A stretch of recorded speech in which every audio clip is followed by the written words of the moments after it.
The grand Lancaster estate stood tall against the night sky, its towering structure illuminated by golden chandeliers that cast a warm glow onto the lush gardens below.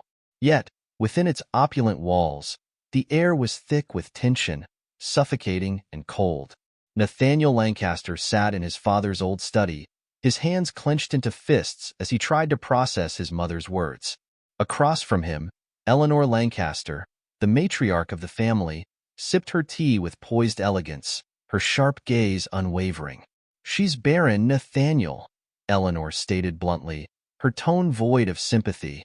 "You've wasted 3 years with that woman, and still there is no heir. The Lancasters cannot afford this kind of failure." Nathaniel shut his eyes, his jaw tightening. Evelyn wasn't a failure.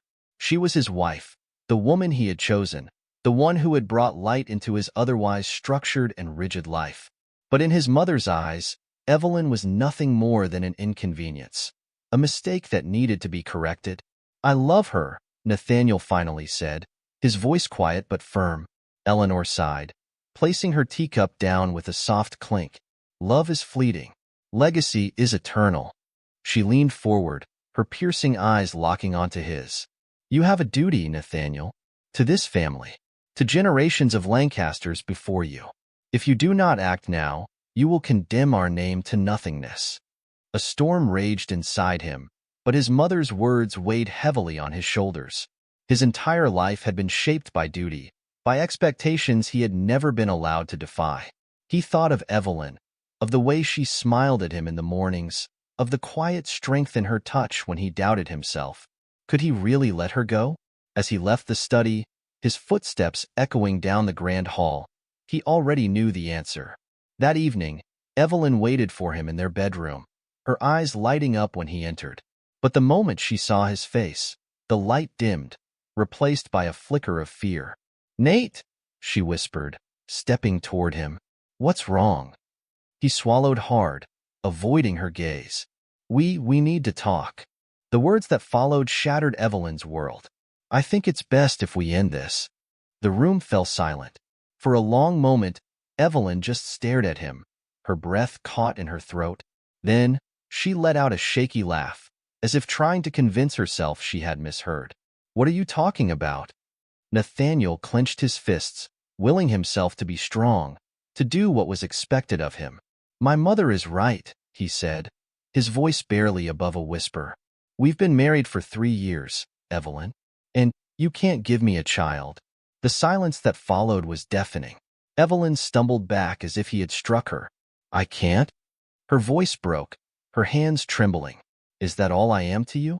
A means to an heir?" Nathaniel looked away. He couldn't bear the pain in her eyes.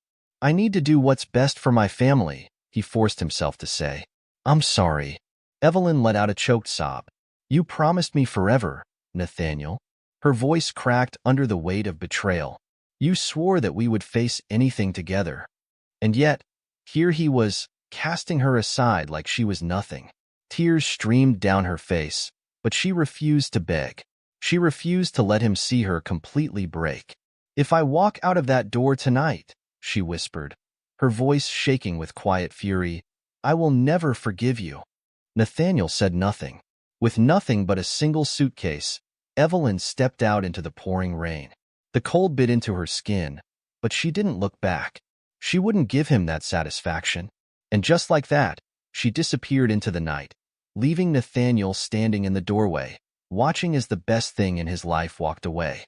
He told himself it was the right decision. So why did it feel like he had just destroyed himself? The streets of Chicago were nothing like the polished, gilded world Evelyn had left behind. The towering buildings loomed above her as she stepped off the bus, her suitcase clutched tightly in her trembling hands. The cold wind howled, whipping at her soaked clothes, but she barely noticed. She had nowhere to go, no family to turn to, no home to return to. Her world had shattered, and now, she was just another lost soul in a city that never stopped moving. She found a cheap motel, its neon sign flickering against the darkened sky. It smelled of mildew and desperation, but it was shelter, and that was all she needed. As she sat on the lumpy bed, staring at the peeling wallpaper, she let herself cry. Days turned into weeks. Evelyn picked up work at a small cafe, the kind of place where no one asked questions. She kept her head down, took extra shifts, and forced herself to keep moving. She didn't allow herself to think about Nathaniel, about the life she had lost, about the love she had thought was unbreakable. But fate had a cruel sense of irony. One morning, exhaustion weighing heavy on her bones, Evelyn barely made it to the bathroom before she collapsed to her knees, emptying the contents of her stomach. It wasn't the first time it had happened, but this time, a horrifying thought crept into her mind. No, it couldn't be. Her hands trembled as she bought a pregnancy test, her heart pounding so hard she thought it might burst. She sat on the motel floor, staring at the little plastic stick as the result appeared. 2 pink lines. She choked on a sob, her hands flying to her mouth. Nathaniel had thrown her away because he believed she couldn't conceive. And now, she was pregnant with his children. The months that followed were the hardest of Evelyn's life. Pregnancy was not gentle with her. The morning sickness was relentless, her body weakened by stress and exhaustion. Yet, she had no choice but to push through. There was no one to care for her, no comforting voice to tell her everything would be all right. She worked double shifts at the cafe, ignored the dizziness, the swelling, the aching in her back. She saved every penny, knowing that soon she would no longer be able to work. Some nights, she lay awake in the small motel room, hands resting on her growing belly, whispering soft promises to the life inside her. "I don't care if we have nothing," she murmured one night, tears slipping down her cheeks. "You will be loved. You will never feel unwanted." 7 months into her pregnancy, Evelyn finally found a tiny apartment. It was nothing compared to the Lancaster estate, just a cramped space with creaky floors and a broken heater, but it was hers. It was home. She spent hours preparing for her babies with whatever she could afford. Secondhand clothes, a crib she assembled herself, a few stuffed animals from the thrift store. She didn't have much, but she had love, and that would be enough. And then, the day arrived. It started with a sharp pain at dawn. At first, she thought it was just another cramp, but soon, the pain grew unbearable. She doubled over, gasping, gripping the edge of the counter to keep from collapsing. Alone, terrified, she somehow managed to call for an ambulance. The ride to the hospital was a blur of agony and flashing lights. Hours later, through screams and tears, through pain that nearly broke her, Evelyn heard the first cry, then another. Twin boys. The doctor placed them in her trembling arms, and the moment she looked at their tiny faces, she knew. Everything she had suffered had been worth it.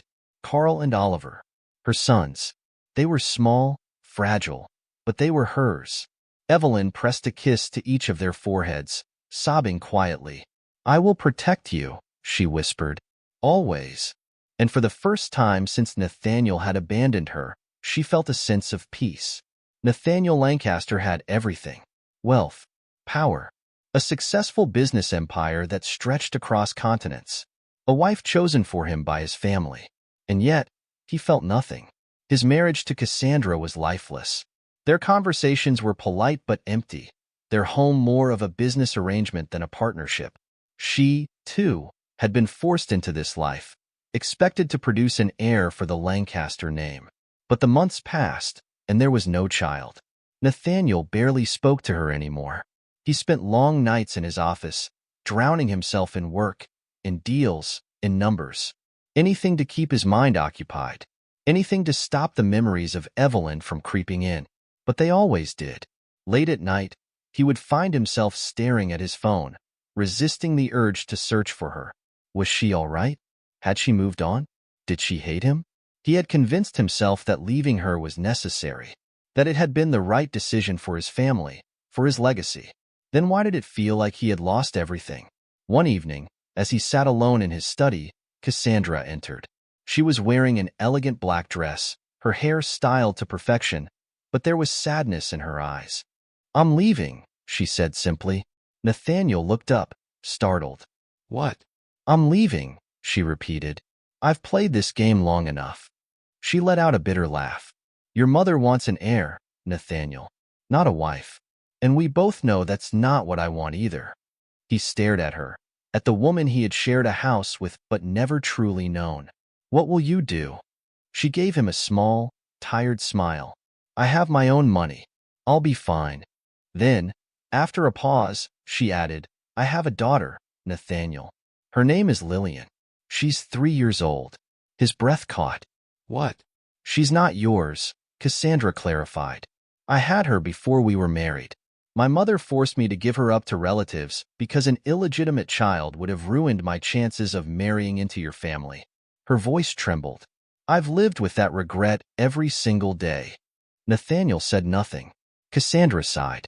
"You and I are not so different, Nathaniel. We've both let our families dictate our lives. But I'm done." She looked him in the eye, her voice softer now. "Don't let them destroy you, too." And just like that, she was gone. For the first time in years, Nathaniel felt something shift inside him. He had lost his wife. Now, he was losing his mother's control. But deep down, he knew there was only one person he had ever truly lost: Evelyn, and he would regret it for the rest of his life. 7 years had passed. Evelyn had built a life for herself in Chicago, a life filled with love, even if it wasn't the life she once imagined. Her twin boys, Carl and Oliver, were the center of her world. They had her golden brown eyes, but their father's strong features, a painful reminder of the man who had abandoned her. She had done everything she could to give them a happy life. She worked tirelessly as a manager at the cafe, saving every penny to move into a better home. It wasn't luxurious, but it was warm and filled with laughter.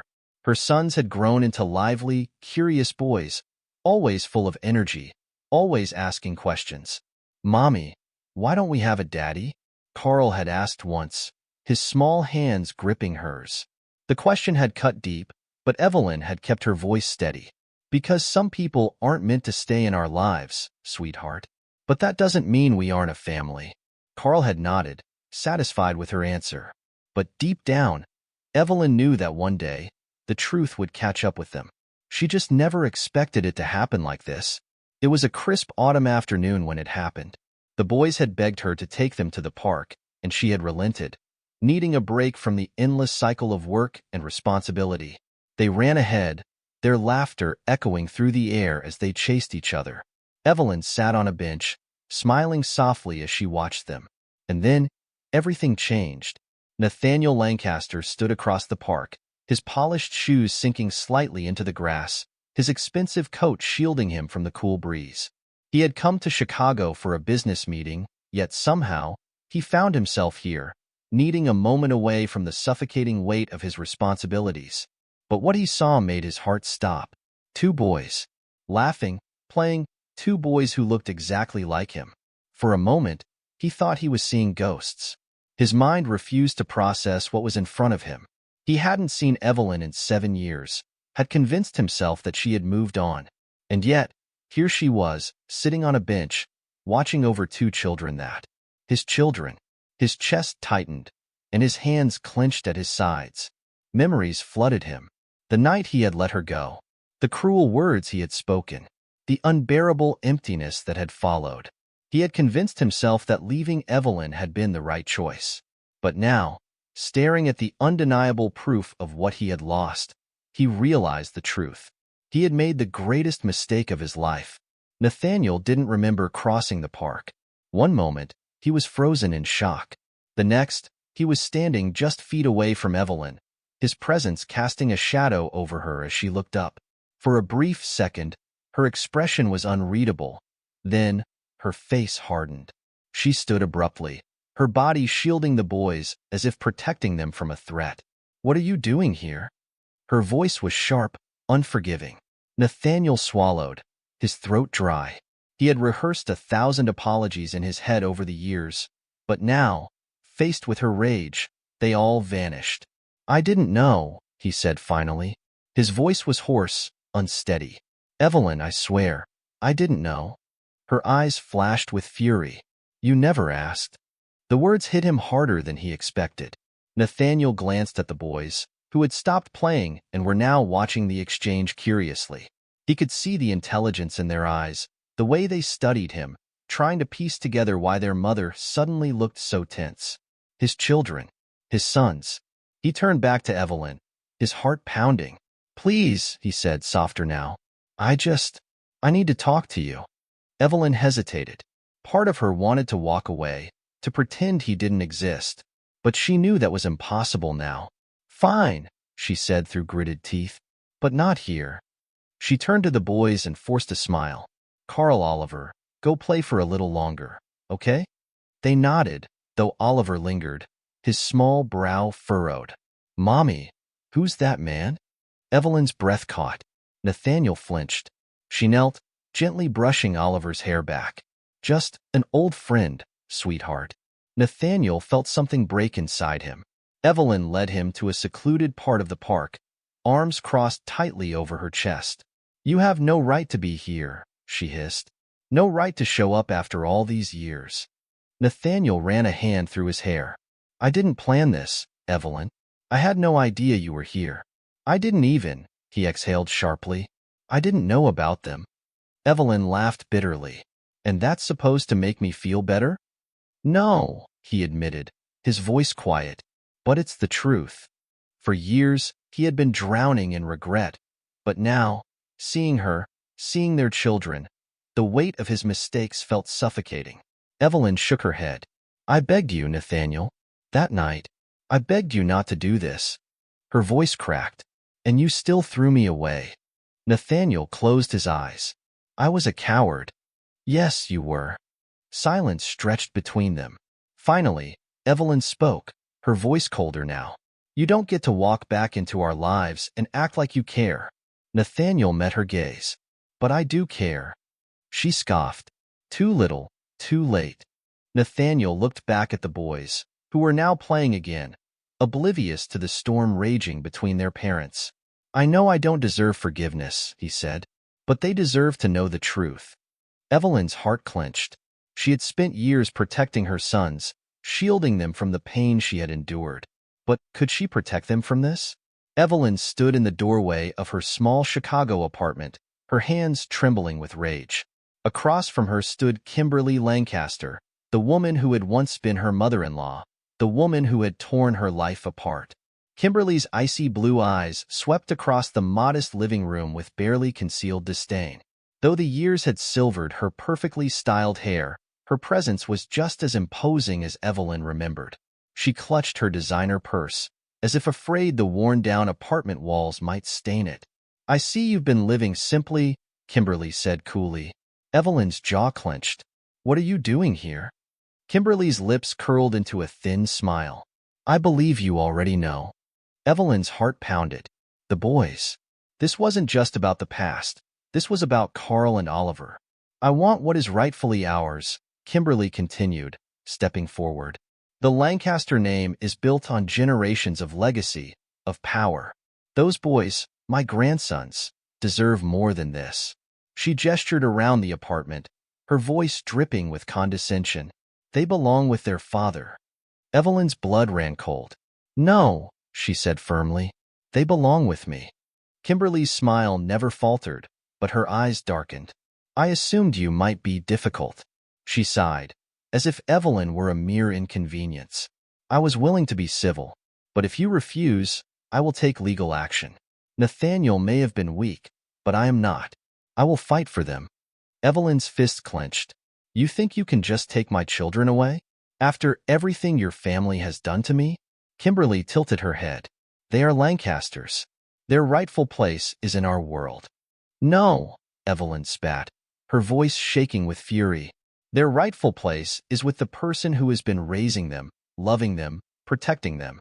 Kimberly's expression hardened. You can't protect them from me. Evelyn took a step closer, her body trembling, not with fear, but with the unyielding strength of a mother who would do anything for her children. You don't scare me, she whispered. You may have pushed me out of your perfect little world before, but I will die before I let you take my boys. Kimberly's lips pursed. We'll see about that. With that, she turned on her heel and walked away, her heels clicking against the floor. Evelyn slammed the door shut, her breath coming in short, ragged gasps.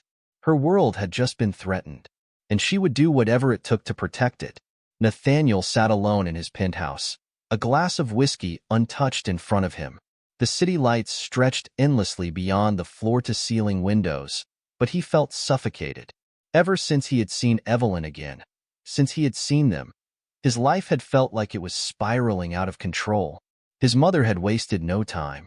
The moment she learned about Carl and Oliver, she had taken action. He knew how she operated.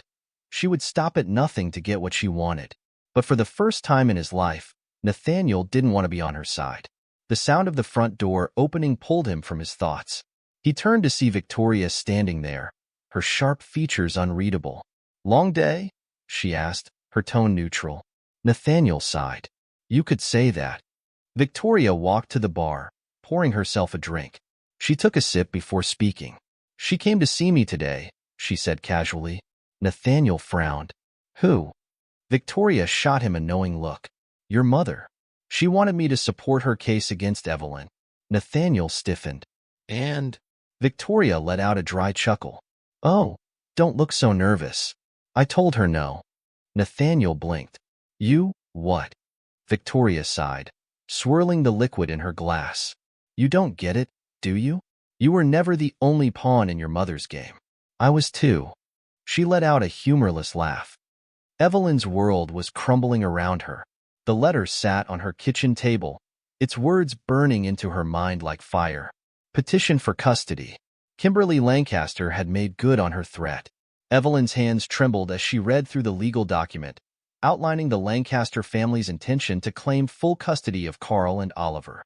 The justifications were as cold and calculated as Kimberly herself: inadequate financial resources, unstable living conditions, the need for the children to be raised in an environment befitting their status.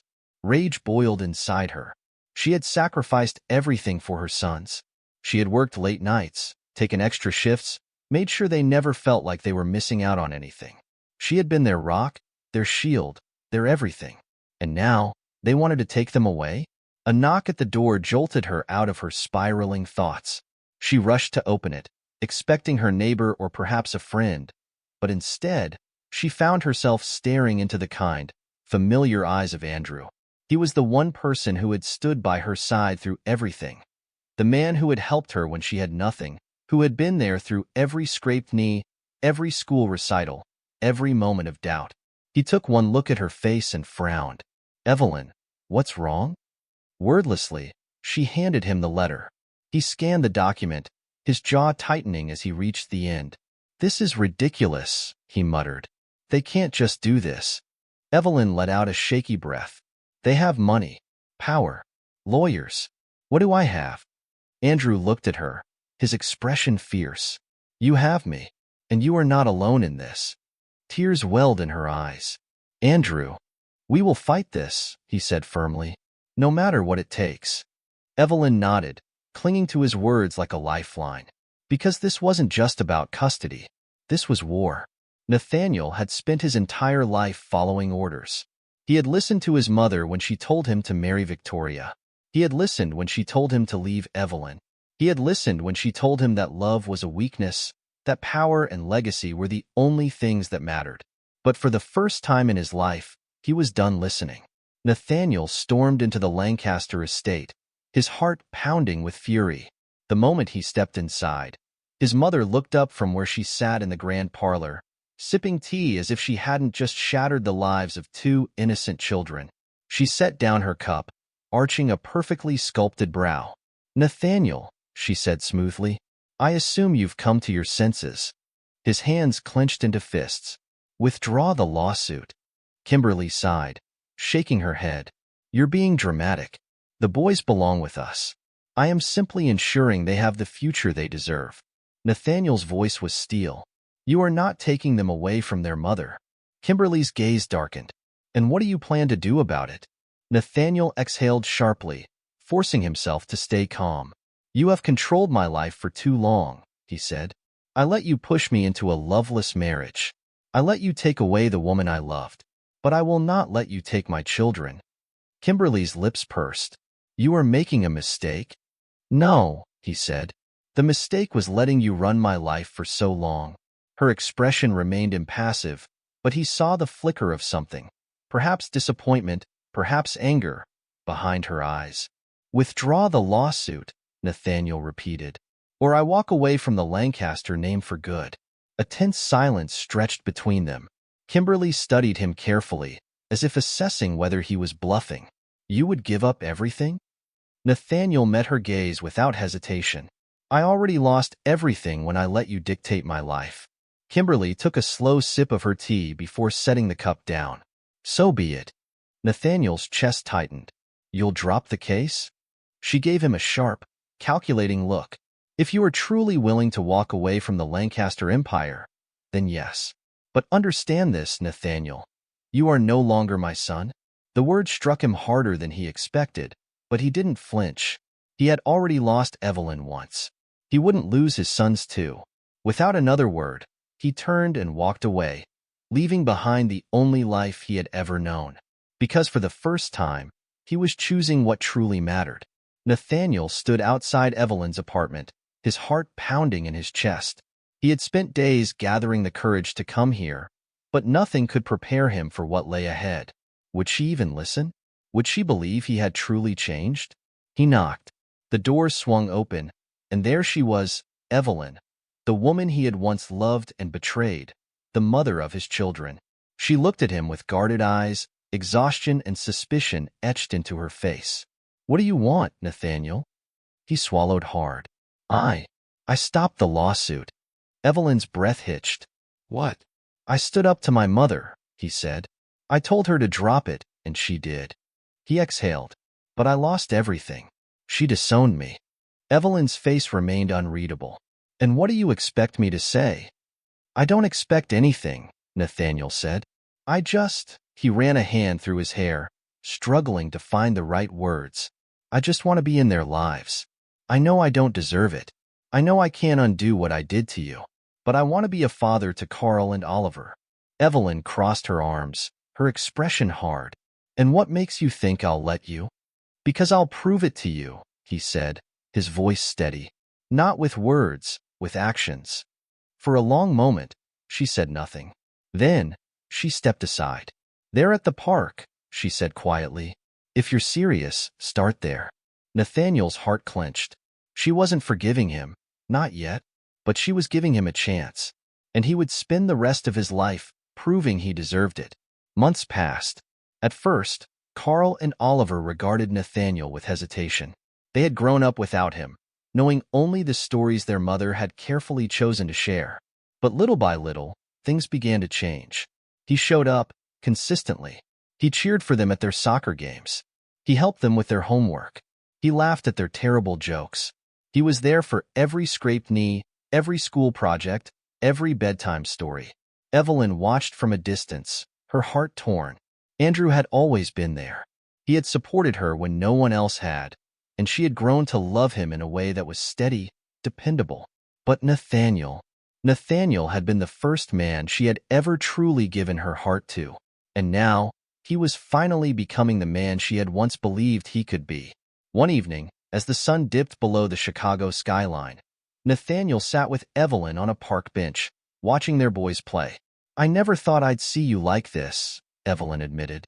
He smiled, a touch of sadness in his eyes. "I never thought I'd be like this." He turned to her. "But I meant what I said, Evelyn.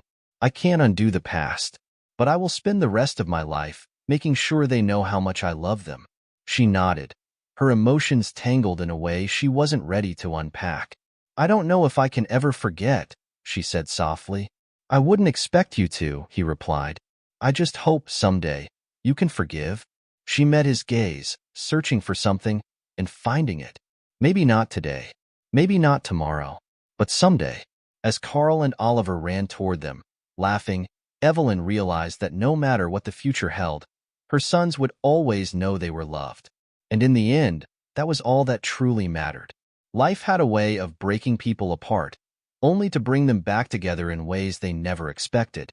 Evelyn stood by the window of her cozy apartment, watching as Carl and Oliver played outside with Nathaniel. Their laughter echoed through the evening air, a sound so pure it made her heart swell. She had spent years building a life for her boys, never once expecting that Nathaniel would return. Not just as a man seeking redemption, but as a father who was willing to fight for his children. And against all odds, he had proven himself. But some wounds didn't heal overnight. Andrew had been her rock, her support when she had no one else. He had loved her and the boys without question. Letting go of that of him was not something she could do lightly. As the sun dipped below the Chicago skyline, Evelyn took a deep breath. There was no perfect ending, no easy answers, but there was choice. And for the first time in a long time, she felt at peace with hers. Her boys had a father who loved them. She had a future that she could shape on her own terms. And no matter what lay ahead, she knew she would face it with strength. Because love wasn't just about romance. It was about sacrifice, about healing, about learning to trust again. It was about family. And that, above everything else, was what truly mattered. Thank you so much for staying with us until the very end of this emotional journey. Evelyn's story is one of resilience, love, and second chances. A reminder that no matter how broken the past may be, the future is always ours to shape. If you enjoyed this story, don't forget to like this video, subscribe to the channel, and turn on notifications so you never miss another heartfelt story. Your support means the world to us and helps us continue bringing you more engaging and meaningful content. Also, feel free to share your thoughts in the comments. What did you think of Evelyn's decision? Should she have forgiven Nathaniel completely, or was Andrew the right choice for her? We'd love to hear from you. Once again, thank you for watching, and we'll see you in the next video.